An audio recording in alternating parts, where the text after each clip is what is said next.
Welcome along, one and all, to League of Europe Season 11. This is the fourth round of the championship, coming to you from Monza. The Italian Grand Prix is on the agenda for tonight. We are just about to get into the session, so we can get this action started very, very soon.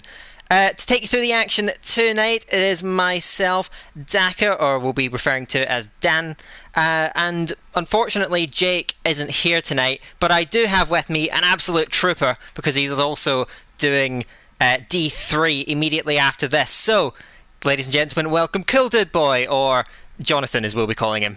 Hi Jonathan, how you doing? Hello, good to be here. As you mentioned, used to commentating for Div 3 alongside Verstappen, but now I get to watch him out on track. I know he's picked up a DNF and a win so far this season, so be interested to keep an eye on him. But yeah, looking forward to seeing the top boys, how they can perform on track. A lot of drivers I do not recognise, so I'm interested to see what goes down here. Yeah, as am I, of course.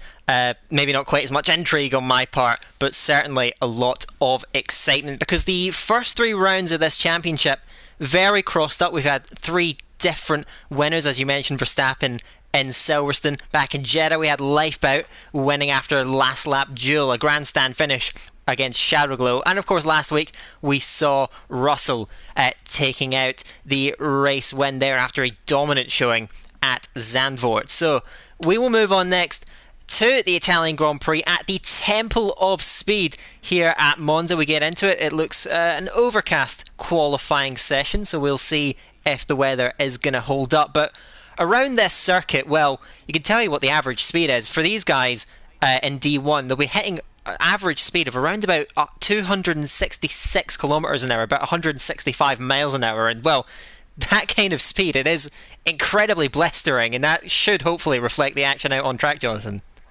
Yeah, well, we've got a couple of drivers already preparing to leave their garage. Russell is, although Slash interestingly on the intermediates, I guess just locking in his setup, but Russell will be the first driver to set us round on a lap on the soft compound tyres. And Monza, of course, always a fan favourite, that sea of red you get in the crowd, the Tifosi ready to support Ferraris to the end. That's the two Ferraris. Actually, Fleddy having a fairly good championship so far, leading, of course. He is showing the man in P12. He's had a P3, a P2, and a P7, I believe, last week at Zandvoort. So a very strong showing from our current championship leader. But yeah, always a good race at Monza. DRS trains are aplenty. Of course, that means more to play for, more overtakes happening up front. Yes, certainly. Absolutely that is the case, because, well, the field tends to stay very bunched up around here. On Fleddy, by the way, last week in Zandvoort, I don't think we mentioned it on stream, but he was actually ill during that race, still turned up and still put in a very good effort, and really has shown so far. LOE has changed the point scoring system for this season, so now it's 30 points for a win, but 25 points for second, and in general, the scoring system rewards more consistency rather than flashy top results. And that's what you're seeing with Fleddy. Yes, he has 2 podiums, but it really is just picking up those results as it's gone along that's really lended itself to getting a fairly sizable championship lead at this very early stage of the season, of course. So we'll be looking, though, to the action out on track tonight, seeing what is going to go down. You mentioned Russell will be the first to go out on a dry lap on the slick tyres. At least Slash has just started a little bit of a cycle lap on the inters. That's to help with the tyre allocation through the race, so expecting him to try and use soft tyres in the race, and he's trying to hold something back at the beginning of this session. But Russell, we know he's rapid. He's very rapid around this track, I have heard. Pole time should be around about the mid 1 minute 18, so we'll see them shooting for that. But let's see how they get going then, because I'll leave it to you, Jonathan, to take us through our first flying lap around this circuit, and the Temple of Speed is going to get taken on for the first time tonight. Yeah, here we go, coming off the back of a win last week, and now down this main straight. Plenty of overtaking opportunities, of course, down to turn 1 into the main one. We've got to watch out for drivers. Plenty will send it from far away. Clean track ahead of him here as he gets his braking point just right, getting that first, the second apex, moving out, using the curb on the outside and hugging the inside here towards the name of the corner I'm somehow blanking on. Here we go, Curva Grande. It's come back to me now. So he hugs the inside right on that white line, prepares for his braking point. Got to brake hard course purple sectors. The first man out on track, and again getting the apex slightly unsettled there, I think, on the first curve, but not too badly, and of course still plenty of time as he comes through. Missing the inside quite a bit there. Still plenty of time. Slash setting up a time, but that's going to be demolished by quite a bit. Second DRS zone down here now towards Iskari. Braking zone just after 100 board, getting the inside, using the curbs well here, not clashing over them too much. Missing the apexes slightly here, I think. Now holding back quite a bit, just wants to get a banker lap in, not pushing too hard as he comes down towards Parabolica. Another somewhat of an overtaking opportunity, but not the hardest one. Very tricky to get your car up the inside. Very susceptible to cutbacks. Here we go, coming towards the line now. What's it going to be? What's he going to set? It is a 1:18.6 for last week's race winner, Russell, to the top. Gary just behind, not able to beat him, and neither is Verstappen, RP2 in the title. Yeah, the two McLarens and slipping in behind. I'd have to say, especially with the mistakes he made, there was a fairly sizable one on the entry to Lesmo 1, just getting a bit of oversteer and having to correct it and pushing him wide. His teammate Campbell, by the way, all the league organisers, they did make their predictions at the start of the season. Every single one of them had Alpine winning the Constructors, and we're starting to see that coming to the fore there. Nuth, who's not had an easy season up to this point, goes fourth, 118.7. It's very tight, as you would expect at Monza. There aren't many opportunities, really, for big gaps to be created in a qualifying session, so we are expecting it to be very tight. But I think that Russell seemed to have a lot more in that lap. You did point out, of course, plenty of mistakes made as we see the opening run still coming in. Then Frank goes over the line, he goes 8th. Another driver dipping into the 118s, of course. I'd imagine just about all these drivers will do, given the level in this D1. Looks like most of the first runs have gone. Luke is just on an out lap. I believe everyone else has come over the line at some point. Ooh. Chris just crossing the line there, having invalidated his first lap around, but saved enough. ERS must have been a mistake early on in the lap. So now attempting on one lap hold at softs, but still, of course, plenty of potential left in the tyres at that point. So that driver left to come around. But I think I agree with you, the first wave of drivers have all come around. Those first top 9 times set on the board. Only half a second separating those top 9 drivers as well. Impressively close. That is the nature of Monza, and it's the nature of this division, it must be said. Don't expect the gaps to be very big at all, especially even at the end of the session. So we will keep an eye on Chris. He has done an extra lap on the tyres. The fuel light is flashing, but he does seem to be committed at the moment. He did a 26.2 in the first sector, which is, I would say, not great, not terrible. It's not as quick as maybe you'd like, but it's certainly in the mix, and that's a much better second sector. Does a 52.5 between the first two sectors, keeping it flat to the last part of Ascari, trying to run out the exit as much as you can. You need to be early on the throttle, but keep it stable. Now, Parabolica, you can see the speed climbing up once again on the brakes, just blipping it, then off the brakes, on the throttle as early as you can, keeping it in fifth through the apex, then upshifting, full throttle to the line, and Chris comes over, and it is second on the road, just 200 shy of Russell's time. But after the first sector, he was 3/10 down. Russell was a 25.9 first sector, so you can see the mistakes that Russell made, but Chris making up for that first sector. That's a seriously quick time as well, and very close amongst that top 3. Yeah, now important thing to mention about Chris. Chris actually has just been promoted from Division 2 up to Division 1, swapped with Felipe. So a new driver to the division, and already straight to the front, essentially, just behind Russell himself. Chris, a bad first sector, so plenty more in the tank. It does look like those two at the moment standing a head ahead of the rest of the field so far, given they have so much more in the tank. But of course, that may be true for the other drivers as well, as Chris's teammate there crossing the line, 19-1 further down of the drivers so far. I will try not to give myself any more tongue twisters. I cannot say is Fleddy shortly to be coming around and starting his lap off. Well, we got there in the end, didn't we? Anyway. Yeah, it's a good time. Indeed. So, yes, we will, of course, keep half an eye on our championship contender. I'd love to see the session time. Just for a moment, we saw it. It's about 10 minutes left in the session, so we're just coming up on halfway through. Still not there though, so plenty of time left to get those times on the board then. So we will, of course, keep an eye on the progress of the Ferrari. Of course, Grande is easily flat out. You can see them running that green rumble strip. That is the margin. You have to push that using as much of the track as you can. It's not a very fast first sector, of course. A lot of that has to do with the wing levels. He hits the curb a bit awkwardly at De La Roggia. No real way to do that corner nicely, though. The curbs are so brutal there. He uses 4th gear through Lesmo 1. Very strange. Most drivers keep it in 5th through there. And, of course, aggressive on that throttle pedal. He has a few cars up ahead on out laps. He may get the tiniest bit of slipstream, won't be much. Hopefully he doesn't get held up in the middle of the corner. Certainly though, this time doesn't seem very quick, and he runs wide on the entry of Ascari, so I don't believe this is going to be an especially fast lap for Fleddy. It will of course be something on the board as we head to halfway through the session. Heading up towards Parabolic, and now up on the white line, turning in, maximising that width of the track. Does that very well, just keeps it within track limits. The Ferrari man comes up to the line. Of course, big race for the team, but it's not a big lap from Fleddy. It's a 1:19.7. Just looking, I'm not sure if he's running, seems to be running fairly low wings as well, but ultimately he is going to need more, especially in this company.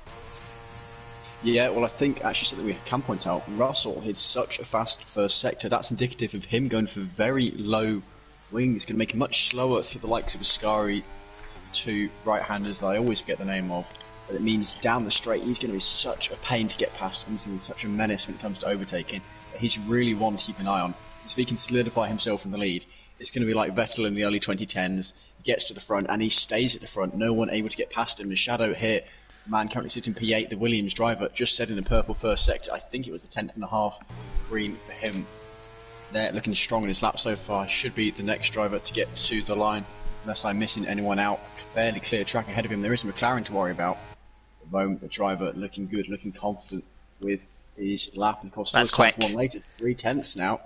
3/10 is enough to put him right up there. Good last sector, and he should be to provisional pole position with the slipstream. Not really taking it too much, choosing to stay out of the way, get a nice clean lap, keep his head in the game as he comes towards Parabolic. And now the final braking zone, the one you have to absolutely nail, and beautifully done. Gets to the inside, accelerates to the outside, and cuts back in to minimise the track distance. Is he going to get that provisional pole? Yes, he is. 1:18.5, and that is a strong lap from Shadow.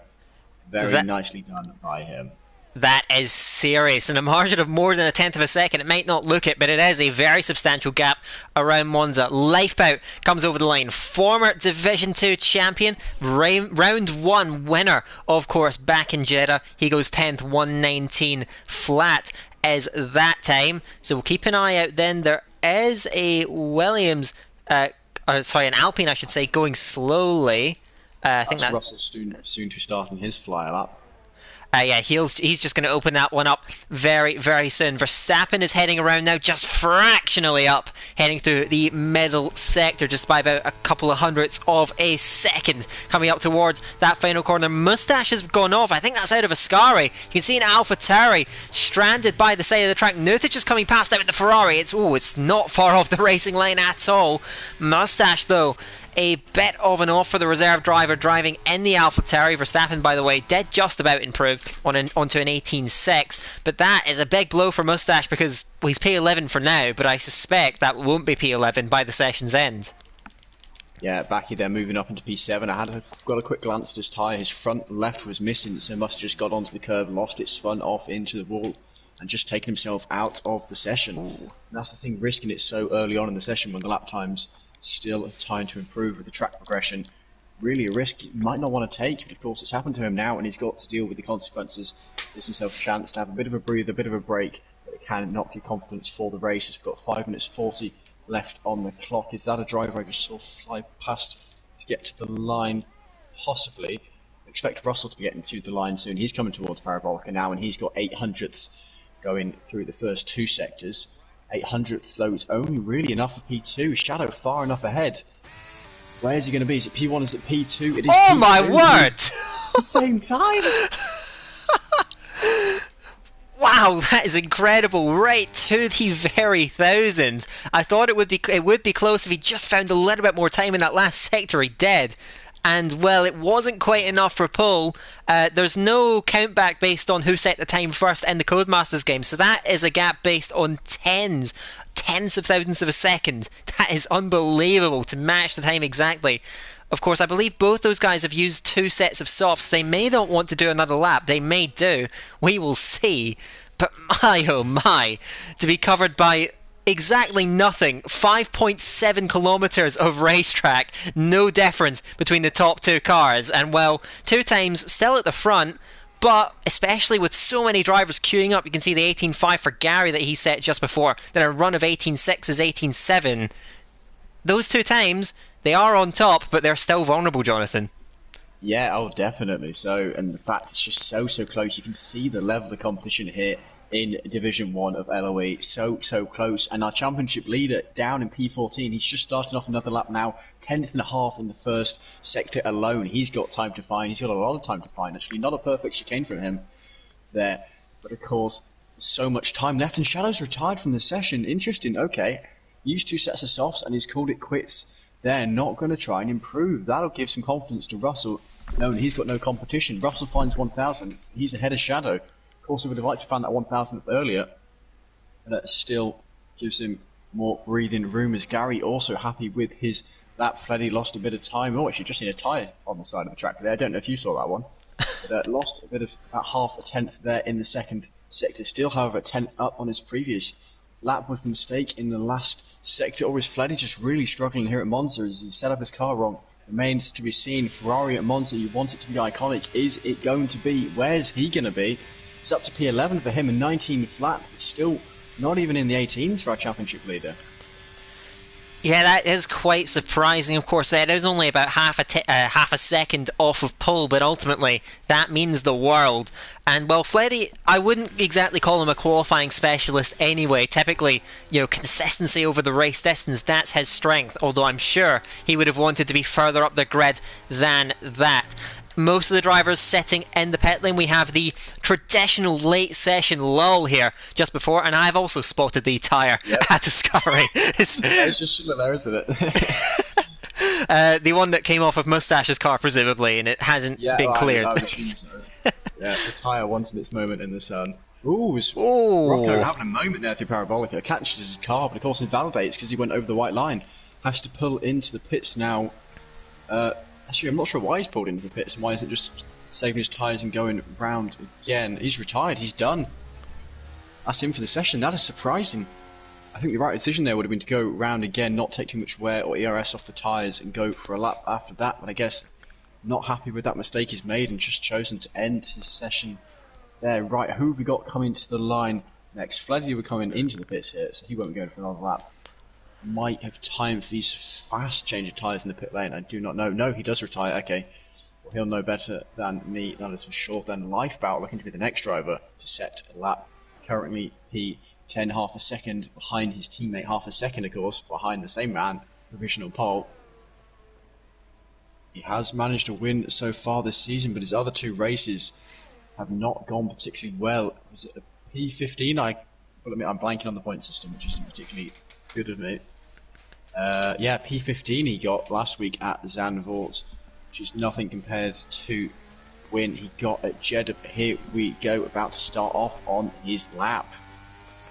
It is worth noting, at Zandvoort, he actually crashed at the very final corner of the race and was classified as 15th. That is what happened to him at the end of that race. So he will certainly be looking for better fortunes this time around. You can see the phenomenal speed down the straights, hitting up 354 kilometers an hour. I saw that's about 220 miles an hour. That is phenomenally fast, and hopefully that's going to carry him on to a fast lap in this very competitive session. But he has some time to find if he wants a decent grid slot to back up any potential ambitions towards the standings potentially. He is nearly 2/10 up on that lap in the first sector, but rear locks it heading into Della Roggia, just about able to keep it together, then living with the rear sliding, stepping out and carrying on. Takes a very nice early line heading in to Lesmo 1, keeping it nice and smooth. Again, a bit of a second bite of the cherry on the turn in to Lesmo 2. Didn't quite nail the initial point, so he is going to carry on though. We'll see if he's eked out any more time in that middle sector. The answer to that is yes, just a little bit more. He uses the curb on the entry to Ascari. The rear end again threatening to step away. This is a very, very nailed on lap with the rear end flying about all over the place then. Russell, by the way, his session is concluded. He did not go back out on track, so he's sitting on that 1:18.512, so that time is there to be shot out along with that mark of Shadow Glow, of course. So Lifeboat up to the line. What's the time going to be? It's an 18.6. That's a good last sector and a good lap. Goes on to the second row. Further back, that's Slash coming up to the line, goes fourth on a 1:18.6. Campbell as well. Don't think he was able to much improve on the lap he had before. There's an Alpha Terry coming up to the line. Frank is 11th then. Back he goes 9th, 1:18.6. McLaren of Verstappen, he's finding lots of time, but he only goes 4th, 1:18.552, just 2 thousandths behind his teammate then. Next up on the line, Chris. Chris coming out of Parabolica, just on going massively wide. Who is that? That is Saki up to P5, the two Alfa Romeos looking at the third row for the moment. Sweet Crown up to P11, the Ferrari of Knuth up to 12th, and then the last Aston Martin. Luke, can he improve? He does not see what he improved to actually. But something to point out, P16 for Luke. So, you mentioned Verstappen didn't go out again for another lap. Sorry, Russell didn't go out for another lap. He actually did go out for another lap. I saw him giving slipstream to his teammate Campbell through Curva Grande and presumably down the main straight as well. But not even that was enough to get Campbell up any higher. P7 though, nothing to be ashamed of, certainly with this grid, but I'll let you do a quick rundown of the order. Absolutely. So Shadow Glow by literally the smallest of margins, and I can say that literally, not just metaphorically, ahead of Russell. And McLaren's second row lockout with Gary and Verstappen. Then Alfa Romeo all third row with Yasir Saki, reserve driver, and Slash. Behind that, you've got Campbell, Lifeboat, Chris, and Baki rounds out the top 10 listed. 2 10s covering those then. Sweet Crown, Knuth, Frank, Fleddy, Moustache, Luke, Rocco, and Hazara, who did not set a time, rounding out the grid. That is phenomenal, though. The top 11 drivers, 2 tenths. That's like, well, I assume you've heard of the 1971 Monza Grand Prix. Yes. Where, just the finish. I think there were like 6 drivers all finishing within 1 second. Absolutely crazy. But the drivers trying to replicate that there in qualifying. 11 drivers in just 2 tenths. The top 2 with identical times. I've seen it happen a few times over the years in my commentary, but it's always so rare, and it's such a treat when it's for the lead as well, as it just goes to show that this is such an unpredictable race. If you ask me now to predict who's going to win, I would not have the slightest clue who it is going to go to. Anything could happen. The sky's looking clear, of course, at the moment, not looking like it's going to rain, but that could, of course, change. Haven't seen any drivers complain about the rain, but I can't actually see into the paddock chat, so it remains to be known for the... Looks as though, to me, I am seeing slicks in the pit lane, at the very least, obviously.